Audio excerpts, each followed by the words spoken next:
Hello ladies and gentlemen, welcome back. This video tutorial is for students who are in Geometry Goal 4. We're finally finishing up the topic, getting any leftover topics necessary in order for ourselves to hit 85% so we can start testing. So first things first, one of the least talked about but kind of coolest theorems in geometry, which is the Midsegment Theorem. So let's sort of visually demonstrate what's going on here. Let's see here. We're given points D, E, F are all midpoints. Midpoints is one of the vocab words we learned back in Goal 1. What that means is that all of these sides of the triangle have now been split into two congruent pieces. And now that we know that, we can fill in kind of a lot of information. So, for example, DF is 34. AC from here to here is going to be 48, and then BC, so from here to here, is going to be 78. Find D, E, A, B, B, E. Okay, so this is the cool part about a triangle midsegment. This little connector piece right here, the thing that connects your two midpoints, is exactly half of the side that it is parallel to. There's a lot of like little cool things that are going on. So like these two lines, the two connecting midpoints and then the side it's with, they are going to be parallel. The other thing is that because this is 34, that means this is 34 and this is 34. Ooh, funny that. So then what is the length of AB, which is one of the things that they were looking for? Let's see here. What's 34 doubled? 68. Oh, okay. What else do we have that's really cool, since we now know that these are half, which means that this piece here is the same length as this piece here. Well, that's really cool. So then what is this piece? Well, it's half of this. What's 78 divided by 2? 39. So if this is 39 and this is 39, then this is 39. And isn't that one of the things that we were looking for? Was it DE? No, it was BE. BE is 34. BE is 34. Okay, next up, let's see here. If this here is 48 degrees. Good job, Ms. Dubois. 48 units. What's half of 48? This is 24, which means this is 24, which means then this here is also 24. See, now this is looking kind of cool, actually. And what's the last thing we were looking for? A, B, B, E, D, E. DE is 39. DE is 39. So what I'm going to do now that I know all these little cool parts about triangles and their midsegments, is once they start giving me some information, I'm immediately going to fill in the rest. So, for example, they tell us that AB, wait, before I do, midpoints. So beep, beep, beep, beep, beep, beep, beep, beep, beep, beep, beep, beep. Okay, so what are we told? AB is 36. What's half of 36? 18, 18, which means this is going to be 18. Next up, what do they tell us? BC, so from here to here, is going to be 58. What is half of 58? 29. So, all right, sideways here. 29, 29, and then the match over here is going to be 29. And then what are we told? We are told DE is 32, which means this is 32, which means this is 32, which means this is 32 doubled, which is 64. Okay, I have everything I need. Now we just got to figure out what they're asking for. So let's see here. What is AC? AC is this one, 64. Then what are they looking for? DF. DF is this one right here, which is labeled as 29. And again, it's worth saying, I'm doing this as fast as I am because I am labeling everything. Those of you who think you don't need a notebook, you're going to die a slow death here otherwise. CF. CF is here, so CF is 32 units. All right, next up, what we're going to do, getting the screen grabs for this was kind of a pain. I still can't quite get it all in one thing, but now we're doing a proof, and I already hear you guys groaning, but we're not actually doing it as a 2-column proof. We're doing it a little bit differently because we're using the coordinate plane. So find the coordinates of M and N. Let's see here. JKL has the vertices JKL. All right, M is the midpoint of JK. JK, okay, is the midpoint. So M is the midpoint of JK, and then N is the midpoint of KL. KL. Okay, so first things first. Do we remember how to find the midpoint? Let's see if we can remember. It is the average of the x's, and it is the average of the y's. I remember that. That's a throwback to chapter 1. Wow. Okay, so what are my x's? We have -7 and -1. So that's going to be -7 and negative plus -1 computer over 2. And then it is going to be -5 and 3. -5 plus 3 all over 2. So that's going to be -8 over 2, -2 over 2. So we're looking for the coordinate -4, -1. -4, -1. There's my midpoint. Beep, beep, beep, beep. I want to put in my tick mark so that I know. Next up, that is M. Now, N is the midpoint of KL. So now we got to do this all again. KL, so it'll be -1 plus 3 over 2 and 3 plus 1 over 2. So that's going to be 2 over 2, 4 over 2, which is going to be 1, 2. 1, 2. There's N, beep, beep. So there are our midpoints. So now we found them. So M is -4, 1, and 1, 2.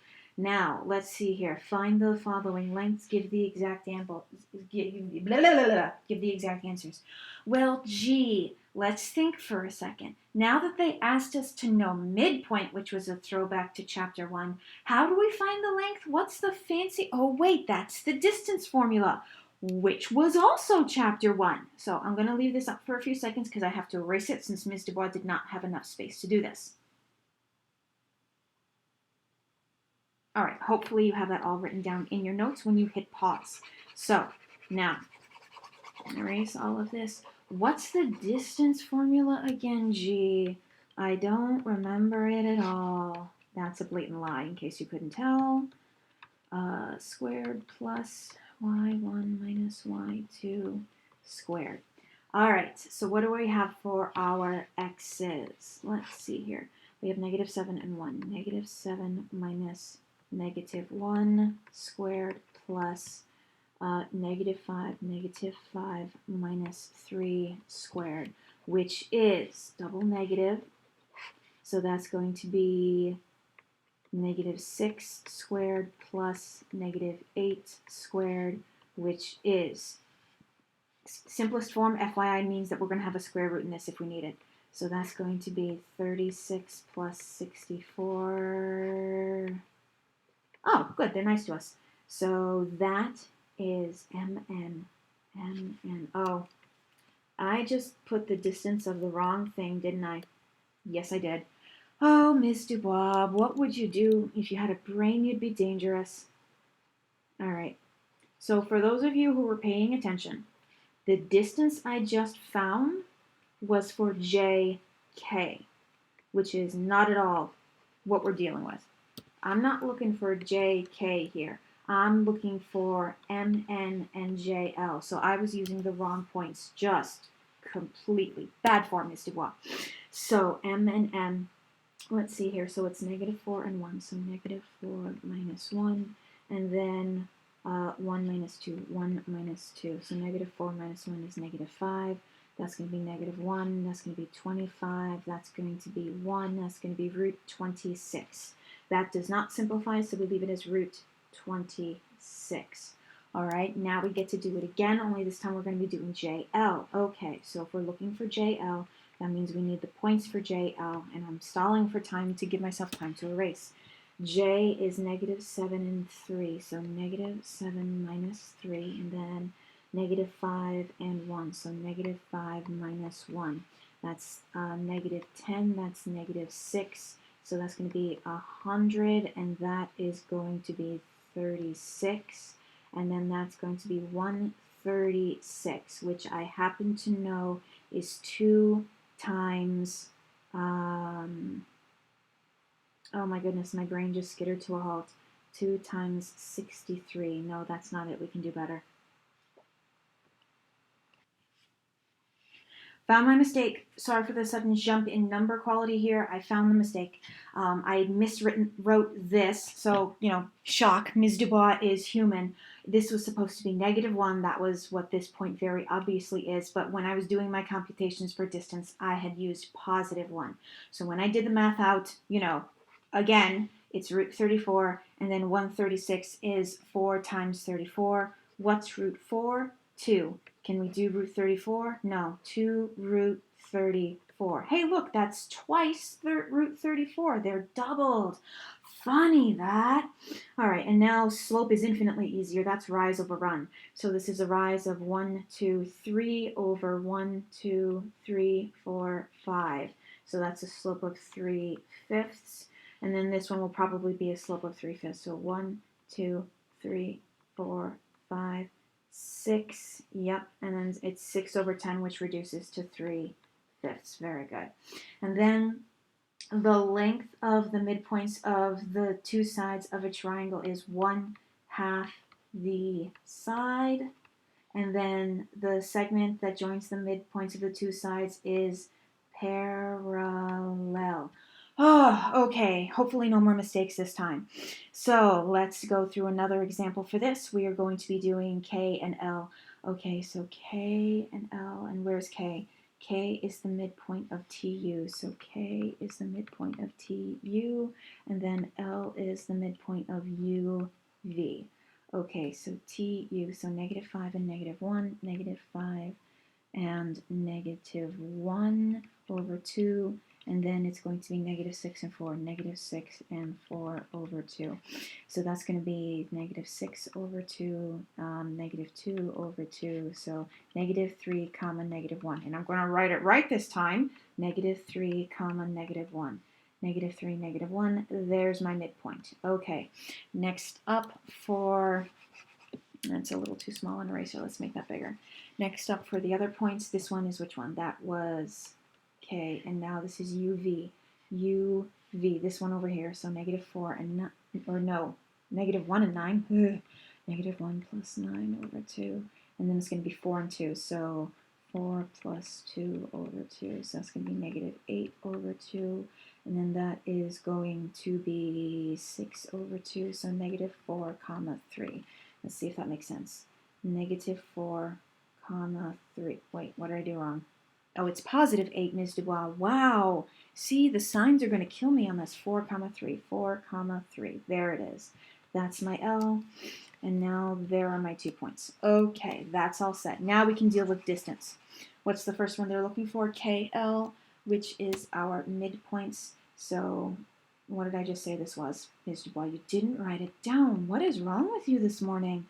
All right, so distance equals root x1 minus x2 squared plus y1 minus y2 squared. So what are my x's?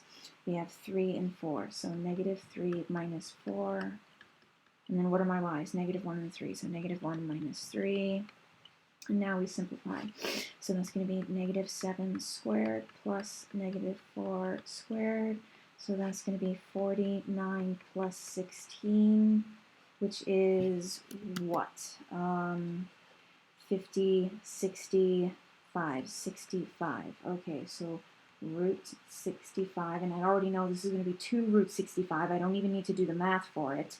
Let's see here. Slope is going to be rise over run. So 1, 2, 3, 4. So 4 over 1, 2, 3, 4, 5, 6, 7. 4 over 7. So this will be 4 over 7.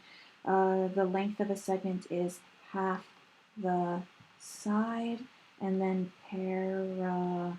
Okay, that was way too much work. But honestly, all of it is doable. Ms. Dubois making idiot mistakes aside, this was all doable. Next, triangles and parallel lines along a similar vein. These are not necessarily midpoints, so this is a broader version of the midsegment theorem. So we know that HI is parallel to KL. Those are the symbols for parallel on a diagram. KH. So from here to here is going to be 15. LI is going to be 20. And then JL is going to be 16. Find JK. That's our unknown. All right. This one is actually pretty straightforward. We're going to put, it's a proportion, it's small over big. So our small is 16 and x. Our big 16 matches to 20 and 15. Now 16 over 20, if you're really, really good, you can see that those are both divisible by 4, and that will make your computation a little bit easier. So that's going to be cross multiply, so that's going to be 5x equals 60, divide by 5, x equals 12. Like, really, it's that simple. What are we told here? We now know that these two are going to be parallel, so we'll put in our symbols. We know that SQ is going to be 16. ST is going to be 10, so small over big, 10 over 16. And then SU is going to be 25. That matches to the 10. So let me guess. We're finding this side. What's this side called? SR? Find SR. Oh, what a shock. All right, 10 over 16, that's 5 over 8. That ought to 8, Ms. Dubois. That ought to make things a little bit better. So let's see here. 5x equals, what's 8 times 25? 200 divided by 5. Divided by 5, x equals 4. Ah, okay. Not so bad. Not so bad. Last topic, I think. Triangles and their angle bisectors. And this one, like this topic up here, you're going to be setting up some proportions here. So find the value, simplify your answers as much as possible. If necessary, you may learn what the markings on a figure indicate. Well, if you don't know it already, after all of the diagrams Ms. Dubois has been labeled, these two angles are congruent to each other, which means, oh look, we have a proportion. So 2 is proportional to this entire length, which is going to be x, which means, what's the small side here? 3 is proportional to the big side, which is 6. So that's going to be 1/2. So x equals 4. Oh, what a shock. Let's see here. Here, this is a little bit harder because my big side... wait. Oh my lord, Ms. Dubois, your brain is not working this morning. Ignore everything I just said. Ms. Dubois made an idiot mistake. Okay, let's set up the proportions again. So we have 3 over 2 and then 6 over x minus 2. Good grief, Ms. Dubois. Okay, because you're setting up these two to be proportions to each other. And this piece here, how do we label it? It's not x, because x is the whole thing. This is actually x without the 2. That's what we're doing. God Lord, Ms. Dubois. So 18 equals 3x minus 2, which means 18 equals 3x minus 6. So plus 6 plus 6. That's embarrassing, Ms. Dubois. Equals 24. So x equals 8. That's what it was supposed to be. Same thing over here. So y to 8, 9 to 6. 9 over 6 equals y over 8. That's divisible by 3, divisible by 3. So 2y equals 24, y equals 12. Okay, see, this is going a lot better now that Ms. Dubois actually knows what she's saying. X to 2, 6 to 4. So x over 2, 6 over 4. Divide by 2, divide by 2. So that means that 2x equals 6 and x equals 3. Okay, this one, they're going to do it to us again where they make it a little bit awkward. So it's going to be 9 to y, but 3 to this, but we don't know what this is. What that is 8 without the y. That's going to be our setup. So 9 over y equals 3 over 8 minus y. That's what the setup is going to be. So this one actually looks kind of fun. Cross multiply, so 3y equals 9, 8 minus y. So that's going to be 3y equals 72 minus 9y plus 9y plus 9y. So that's going to be 12y equals what? 72. Divide by 12, divide by 12, y equals 6. And that's our answer. Okay, ignoring Ms. Dubois' just absolute display of idiocy a little bit earlier. That is all of the topics you need for Geometry Goal 4. Without any doubt, you should be at 85% right now, which means you'll have the objective knowledge check, and then you can take the DSA. Next up, videos for Goal 5. As always, stay happy, stay healthy, stay safe. I will see you in the next one.